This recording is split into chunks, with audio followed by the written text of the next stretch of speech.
Evde radyoya denge gele.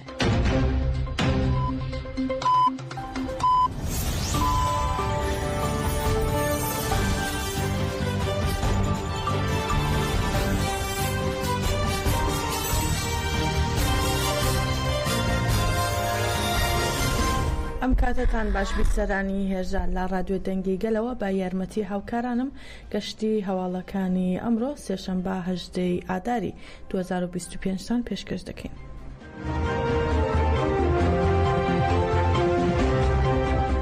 مراد قەرەیلان ڕایگەیاند گەریلا خۆی ڕادەستی دەوڵەتی تورکیا ناکاتەوە و دەشڵێت تورکیا جەنگ هەڵبژێرێت یان ئاشتی پەکەکە بۆ هەردوو ئەگەرەکە ئامادەیە. مراد قەرەیلان ئەندامی کۆمیتەی بەڕێوەبەری پارتی کرێکارانی کوردستان پەکەکە لە چاوپێکەوتنێکی تەلەڤیزیۆنیدا ئاماژەی بەوە کرد هیچ یەک لە ئەندامەکانیان خۆیان ڕادەستی دەوڵەتی تورکیا ناکەنەوە بەڵکو شەڕوانەکانیان گیانفێدان. هەروەها قەرەیلان باسی لەوەش کرد پەکەکە استراتیژی پێشخستووە و تەکنیکیان هەیە کە دەتوانن لە ناو تەواوی شارەکانی تورکیا چالاکی ئەنجام بدەن. هەروەها دەربارەی بەستنەی کۆنگرەش قەرەیلان باسی لەوە کرد کە دەبێ ڕێبەرۆجەلان خۆی کۆنگرەکە ببەستێت و گەریلاپەوە بە بینوین و بیستنی دەنگی سەرۆک ئۆجەلان خۆشحاڵ دەبن.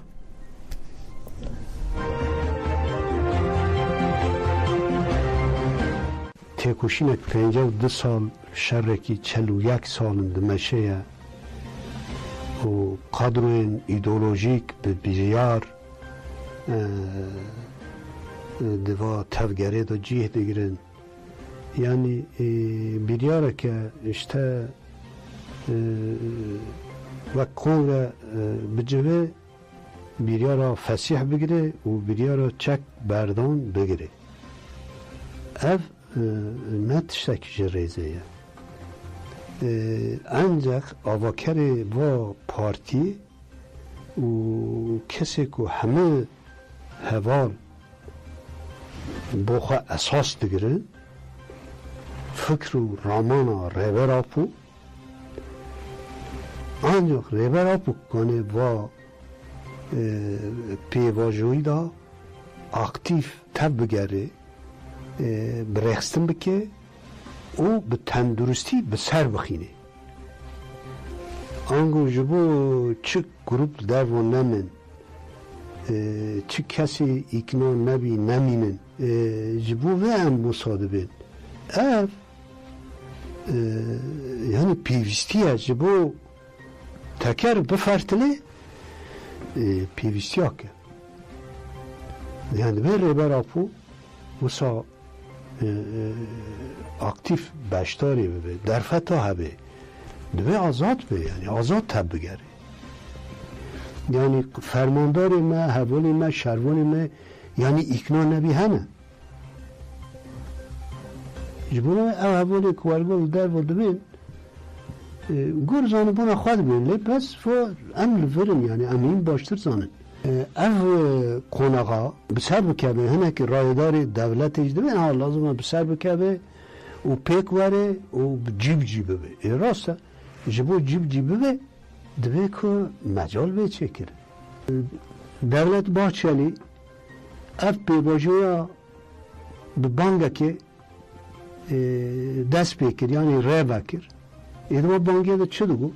Êdigo bira işte Ocalan bang bike ji bo çek berdane ji bo feshe û digo divê mafê hêvî heya da wî bê naskirindin ango yani azad bibe masa nego erî baş e çiman ha ev bank çêbû ev banka her kesî jî ecibon ji bo ku ev hevalna bi çavê xwe dengê rêber apû nebîsin bi çavê xwe نبینی که راستی یعنی پیش آزادی هاتی وکرنه نه ممکنه زود اکنا بود جبوه مگه از بان ناکم چون از هوان را جیانده بود از ناست کم از آنم تشتی از آنم کد که پیکنه از چما بکم از البت بان ناکم یعنی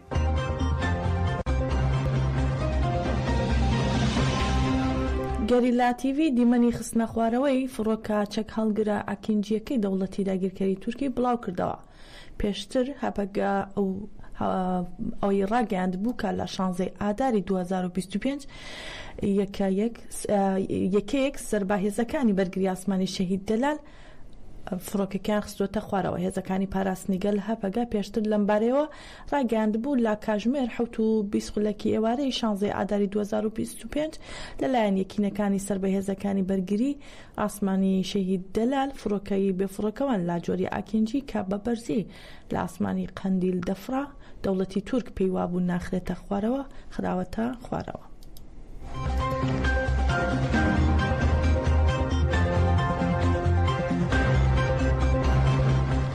دەمپارتی پاش بانگەوازە مێژوویەکەی ڕێبەرۆجەلان لەگەڵ پارتە سیاسیەکان کۆبووە و دەربارەی کۆبوونەوەکان و گەڵاڵەکردنی یاسای ئاشتی کۆنگرێکی ڕۆژنامەوانیان بەست. هاوسەرۆکانی گشتی دەمپارتی تۆنجەر باقرخان و تۆلای حاتم موغڵاری پاش کۆبوونەوەکانیان لەگەڵ ئاکەپە و مەهەپە کۆنگرێکی ڕۆژنامەوانیان لە پەرلەمان ئەنجامدا.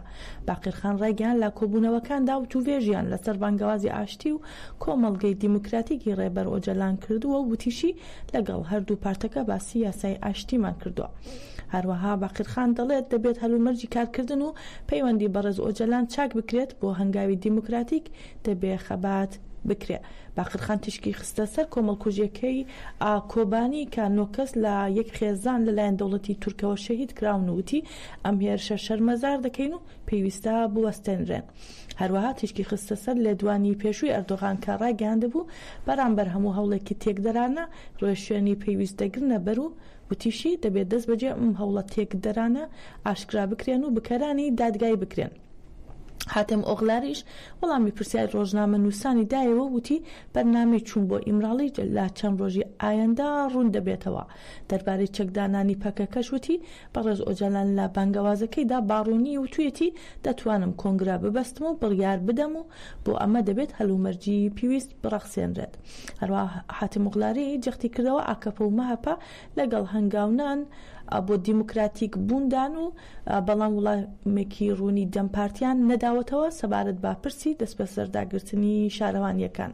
حاتم ئۆغلاری ڕاشیگەیان بۆ نەورۆز چاوەڕێی پەیامێکن لە ڕێبەرۆجەلانەوە وتی پەیامەکەی بەڕێز ئۆجەلان پشتگیری لەم پرۆسەیە دەکات و بۆیە باگرنگیەوە لەم پەیامە دەڕوانین.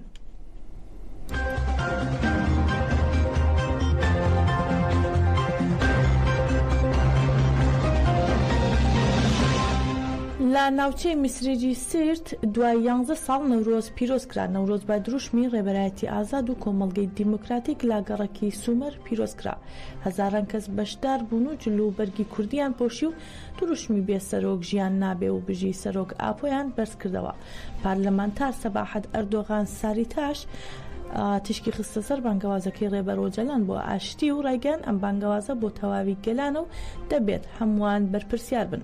هەروەها پەرلەمانتاری دەمپارتی عومەر ئۆجەلانیش کۆمەڵکوژیەکانی کۆبانی بەبیرهێنایەوە و تشکی خستە سەر بانگەوازە مێژوویەکەی ڕێبەرۆجەلان وتی کورد پێشەنگایەتی بنیاتنانی دیموکراسی دەکات و ئێمە بە هۆشیاریەوە دەجوڵێنەوە.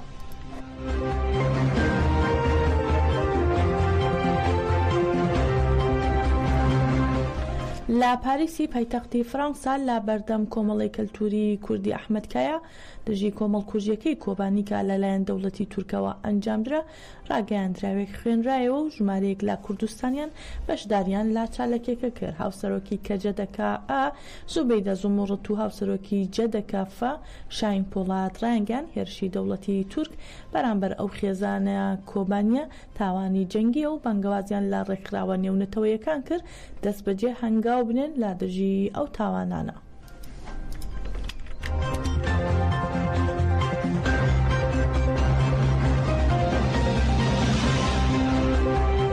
ئیداری خۆبەڕێوەبەری دیموکراتیکی کانتۆنی فرات سەبارەت بە کۆمەڵکوژیەکانی دەوڵەتی تورک و بەرنامەکانی نەورۆزی کۆبانی کۆنگرێکی ڕۆژنامەوانی ئەنجامدا و ڕێگەیان هەموو ڕۆژێک دەوڵەتی تورک گەلانی باکوور و ڕۆژهەڵاتی سووریا تاوانی جەنگی ئەنجام دەدا. هەروەها کۆمەڵکوژی سەر کۆبانیان ئیدانە کرد و زۆربەی مەراسیمەکانی نەورۆزیان بەو بۆنەیەوە هەڵوەشاندەوە.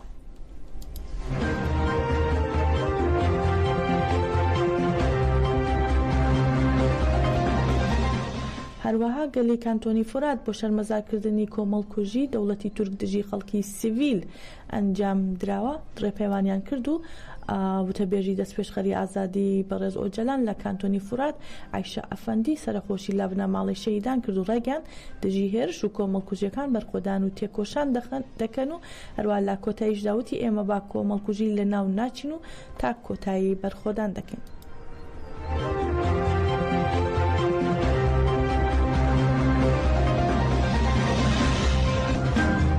هاوشێوەی ساڵانی ڕابردوو بناری قەندیل باوشی بۆ گەل کردووەتەوە و هەموو ئامادەکاریەکان بەرەو تەواوبوون دەچن بۆ بەڕێوەچوونی ئاهەنگی پیرۆزکردنی جەژنی نەورۆز و داوا دەکرێت کە گەل بە جۆشەوە بەشداری لە نەورۆزی بناری قەندیل بکەن.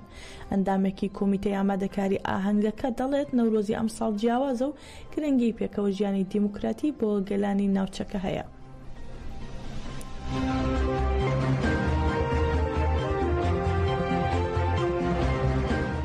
ئەم نەورۆزە جیاواز لە نەورۆزەکانی تر نەورۆزێکە کە گرنگی ئاشتی و پێکەوەژیانی هەیە و دیموکراتی و خۆشگوزەرانی بۆ هەموو گەلانی ناوچەکە و هیوادارین هەموو لایەک بەشدار بن تێیدا و جارێکتر نەورۆستان پیرۆز بێت. ئەم پرۆسەیەکی گرنگە لە ناوچەکەدا و دەستپێشخەریەکی ڕێبەر ئۆجالانە بۆ ئاشتی ئەو ڕێخستنی بزوتنەوەی ئازادی لە دێر زەمانەوانەیە هەر لە سەرەتای شۆڕشەوانێ داوای ئاشتی و داوای پێکەوەژیانیان کردووە چەند کەڕەت لە یەکلایەنە شەڕیان ڕاگرتووە و ئێستش ئەم پەیامی ڕێبەر ئۆجالان پەیامێکی گرنگی مێژوویە بۆ ئێمە هەموو گەلی کورد داوا دەکەین لە هەر چوار پارچەی کوردستان و بە تایبەتی گەلی باشووری کوردستان بەرەو قەندیل چونکێکم نەورۆزی ئەمساڵ نەورۆزێکی مێژوویە دووبارە نەورۆز پیرۆز بێ هیوادارم هەموو گەلی کورد خاوەنداری لە نەورۆز بات و ئەمڕۆ بڕۆین بۆ بناری قەندیل هەمومان نەورۆز.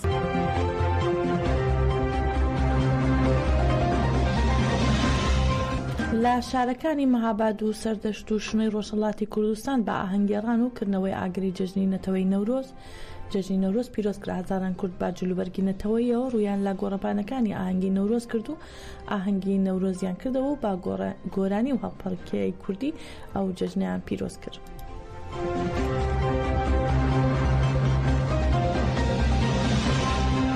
میدیاکانی ئێران بڵاویان کردەوە کە مهدی کەڕوبی سەرۆکی پێشووی پەرلەمانی ئێران لە پاش 14 ساڵ لە دەست بەسەرکردنی لە ماڵەکەی خۆی لە تاران دەسەڵاتی دادوەری ئەو وڵاتە ئەمڕۆ دوێنێ بڕیاریدا سزاکەی لەسەر هەڵبگیرێت و ئازاد کرا. حوسێن کەڕوبی کوڕی مهدی کەڕوبی با میدیاکانی ئێرانی ڕاگەیاندووە بە پێی فەرمانی سەرۆکی دەسەڵاتی دادوەری دەست بەسەرکردنی باوکی کۆتایی پێهاتووە. جێیامەژەیە کەڕوبی کە سەرۆکی ئۆپۆزیسیۆنی ناوخۆی و سەرۆکی پێشووی پەرلەمانی ئێران بوو لە ساڵی 2011ەوە لەگەڵ میر حوسێن موسەوی کە ئەویش سەرۆکی ئۆپۆزیسیۆنی ناوخۆ بوو لە ماڵەکەیان دەست بەسەر کران و پاش ئەوەی ناڕزایەتیان دەربڕی بەرامبەر ئەنجامی هەڵبژارنەکانی سەرۆکایەتی ساڵی 2009 وتیان ساختەکاری تێدا کراوە.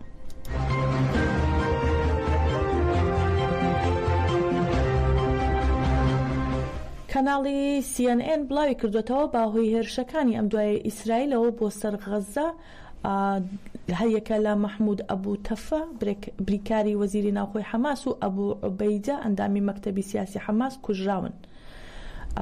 بەپێی ئاماری بەرگری شارستانی غەزە بەرەبەیانی ئەمڕۆ ئیسرائیل 35 ناوچەی سنووری غەزە بردومان کردو و تەندروستی غەزەش دەڵێت باهۆی هێرشە ئاسمانیەکانی ئیسرائیل زیاتر لە 350 هاوڵاتی مەدەنی کوژراون و بە بێسەر و شوێن و سەدان کەسی دیکەش بریندار بوون.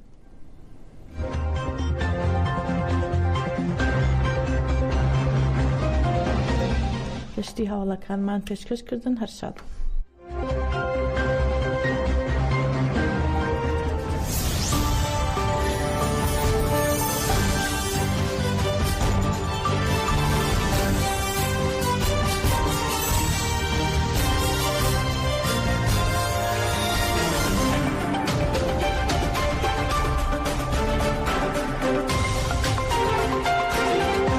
ئەندامی کۆمیتەی ڕێڤەبەرە پەکێکی مورادکەیلان بوو میوانی بەرنامەیە تایبەت ئاستر تیڤی گەلێمە برێزداری سلااو دکن و نەورۆز و هەر کەسی پیرۆز دکن سەردەمێکی گرنگ